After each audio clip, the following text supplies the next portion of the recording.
Hello children, once again I welcome you all in today's video session. So in today's video we are going to discuss about the third poem of our syllabus, The Village Schoolmaster, which is written by Oliver Goldsmith. So you can see children on your screen, here is a picture of Oliver Goldsmith. Oliver Goldsmith was born on 10th of November 1728 and died on 4th April 1774. Born on 10th of November 1728 and died at 4th April 1774. This is a small life journey of 30 to 35 years of Oliver Goldsmith. So before we start the poem, we'll know about Oliver Goldsmith in brief. So children, Oliver Goldsmith was born in Launchfield and was educated at the Trinity College, Dublin. He was awarded the degree of Doctor of Medicine, but he never practiced as a doctor. His major works are The Traveller, which was published in 1764, The Vicar of the Wakefield, which was published in 1766, The Deserted Village, which was published in 1770, and She Stoops to Conquer in 1773. This extract gives a character sketch of the village schoolmaster who taught the villagers there. It also gives an account of the views of the children and of the villagers of Auburn about the schoolmaster. So basically children, if you went through to know about the Oliver Goldsmith by profession, he got an education of medicine. It means that he has to be the doctor, and he got the education of being doctor. But after completing his education from the medicine, he never practiced as a doctor. We can say that by profession he was a doctor, but he never worked as a doctor because his interest and his likeliness towards the literature was more than a doctrine. So he turned himself towards to the literature and he started writing. Later we'll know about the sum of works of Oliver Goldsmith which he has written. So first we can see that account of the Augustan age in England, which was published in 1759.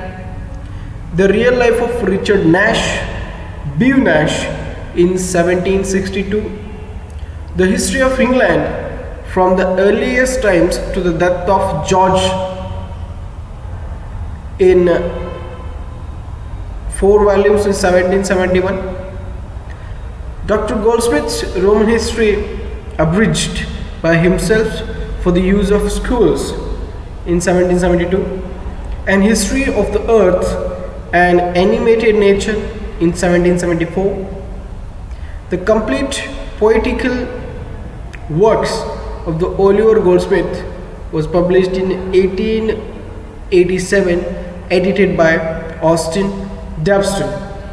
Goldsmith is also thought to have written the classical children's tale, The History of Little Goody Two Shoes, which is one of the famous work of Oliver Goldsmith. The Grumbler, an adaptation in 1931. So these are some of the famous works which were written by Oliver Goldsmith.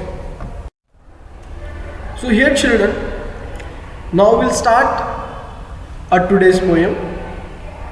It is a poem Oliver Goldsmith is written about his teacher, that when Oliver Goldsmith was a child, when he was a student of a school, so how his teacher used to teach them all, whoever were the students were at that time. So Oliver Goldsmith is writing about his teacher and his characteristics and the brief infrastructure of that school, that which kind of a school was that, how that school was running over there, how that teacher of Oliver Goldsmith used to teach them. These are all the elements we can see in this poem. So poem starts with the first line. Beside yon strangling fence that skirts the way, with blossomed firs unprofitably gay. Beyond the strangling fence that skirts the way, it means in village there is a certain area where the movement of a pupil is very less. That is a boundary. Fence means a boundary, the end line of the village, where that village ends. At that place that school was there, that school was running over there, which was blossomed firs unprofitably gay. So all kind of greeneries were there. So that was the end part of that village. There in his mansion, skilled to rule. There in his mansion, skilled to rule. So at the end part of that village, where that particular place which he has mentioned, there his mansion was available there. His mansion was available there. And his mansion, he was the ruler of that house. You know that when we are in our house, so we are the ruler of our house. We are the king of our house. So when there was a mansion, so he was the ruler of their house.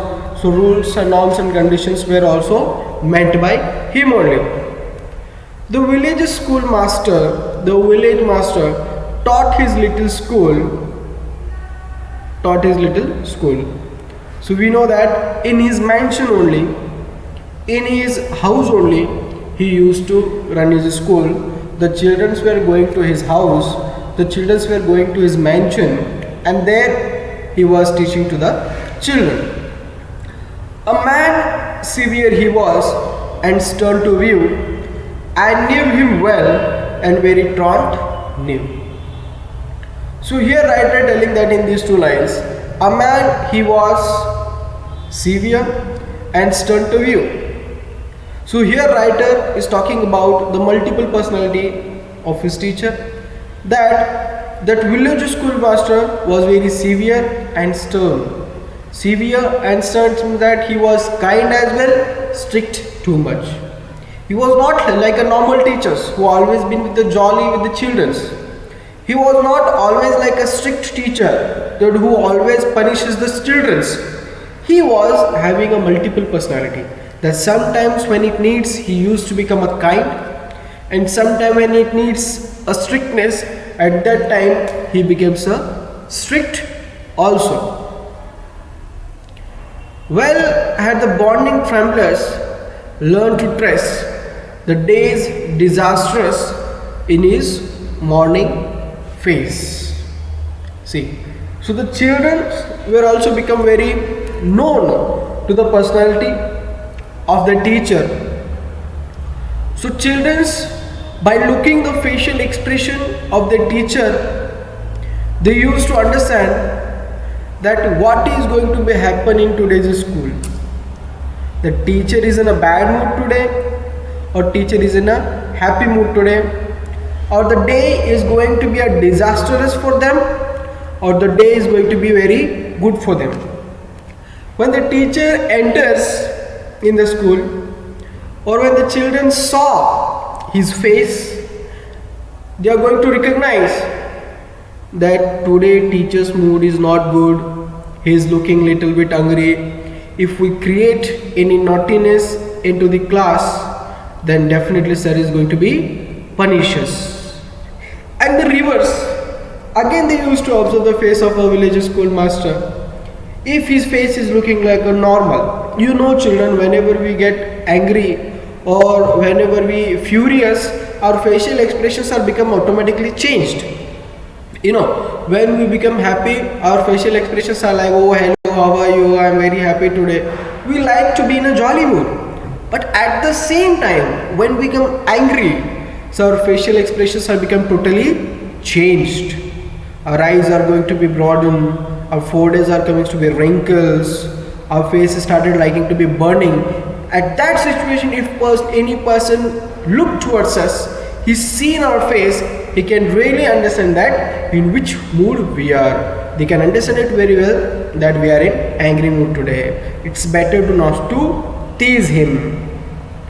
So this idea those all students got, and they discovers the day is going to be fortune or misfortune for them by observing the face of schoolmaster.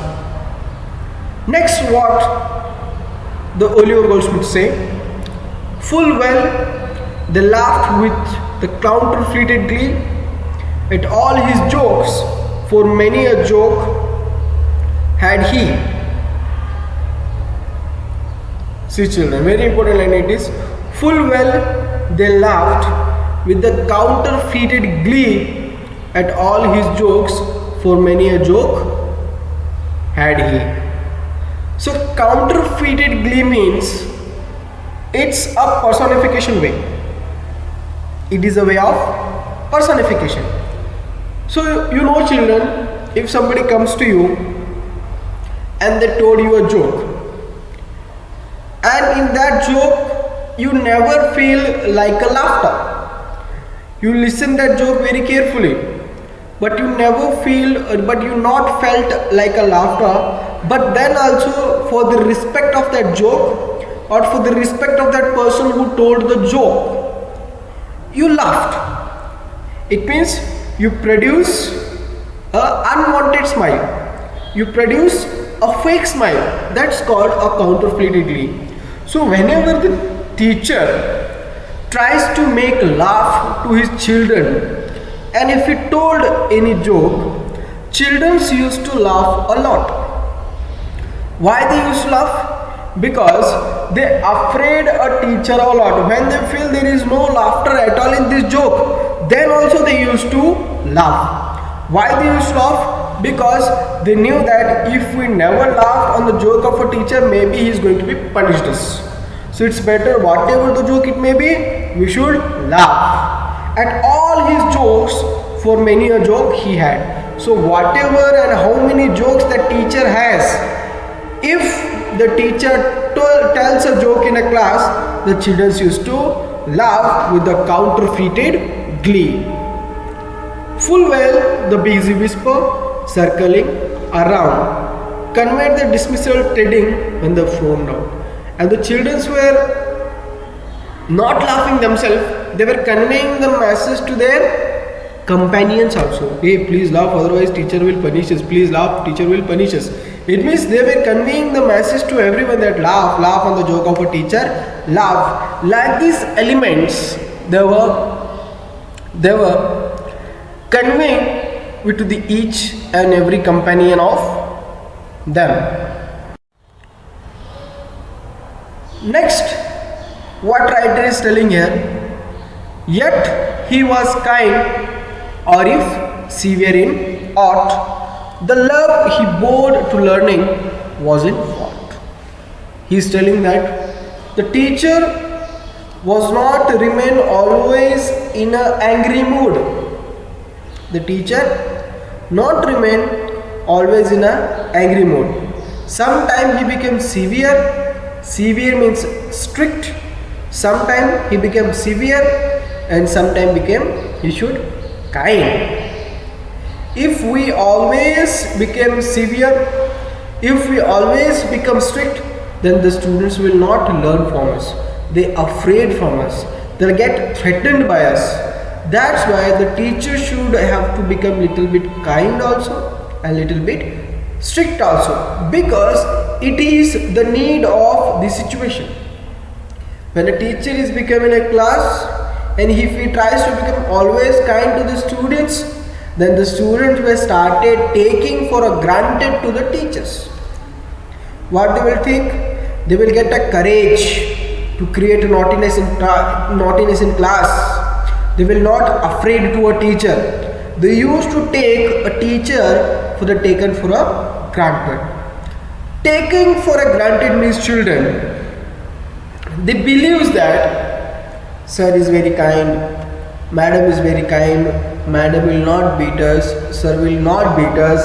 If we create any kind of a naughtiness in class, they are going to be forgive us, they will not beat us. These kind of ideas, this kind of a courage children will get. So the teacher of Oliver Goldsmith was having a multiple personality. He is splitting his personality as per the need. When children are getting little bit afraid, he used to be kind with them. He used to be kind with them. When the children were started taking for granted, he tries to be little bit severe, because it is a need of a situation. It was a need of a classroom. Later he says that the love he bore to learning was involved. The interest which he has created in the students to learn, there was no fault at all. By being a difficult personality of a teacher, then also children's daily comes to the school for the learning purpose. Children's daily coming to the school for the learning purpose, because he has created that interest in children's towards learning. In next line what he says that the village all declared how much he knew. To us certain he could write and cipher too. Sometimes the villages, the other peoples who were there in village, they also got stuck by the knowledge of a village schoolmaster. They thought that how much he knows, which kind of a knowledge he has, which kind of a teaching he does in his class. Certainly they believe that sometime he writes also, sometime he explains also. Lands he could measure, terms and tides, passage and end, the story ran that could gauge. It means that the Oliver Goldsmith's teacher, schoolmaster, believes that the teaching only not happens into the four walls. We should go out of the class also. We believe that we kept a concept in our mind. School means we have to go into the school, we have to sit there, the teacher will come, they will teach us, and then we'll go, again we'll come back to the home, or again we will come back to the house. But Oliver Goldsmith's teachers believes that the teaching is not the process which can be happen only into the classroom. The teaching is a process which you can teach outside of the class also. Some of the subjects are there which we can learn into the class, but some subjects are there which demands the nature, which demands the ground, which demands the environment. So, for teaching those kind of a subject, Oliver Goldsmith's teacher, that village schoolmaster, used to take the children out of his mansion, out of his school, to teach the children.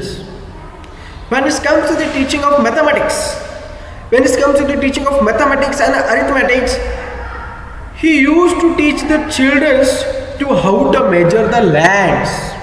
In arithmetic, he used to teach the children that how to measure the lands, how to measure the tides and passages.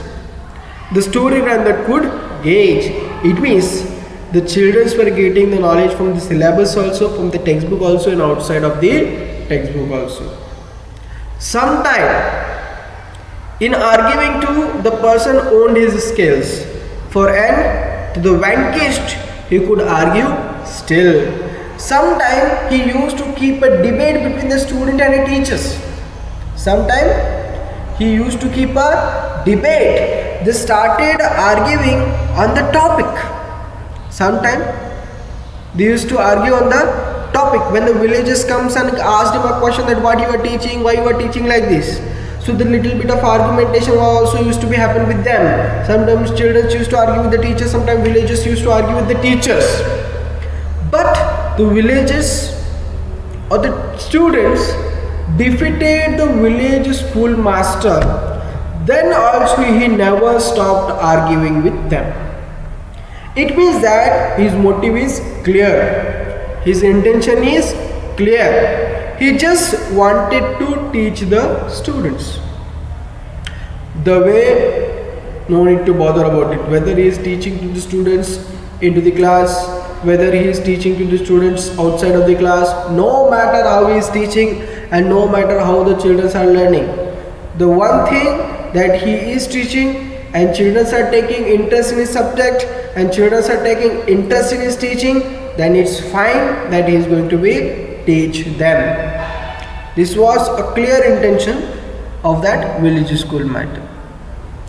Next, while words of the learned length and the third string sound amaze a grazing rustic ranged around the villages, while words of a learned length and third string sound amaze a gazing rustic rage around. The people also believes that how many knowledge he has. Rustics means, gaze means all kind of things with the villages.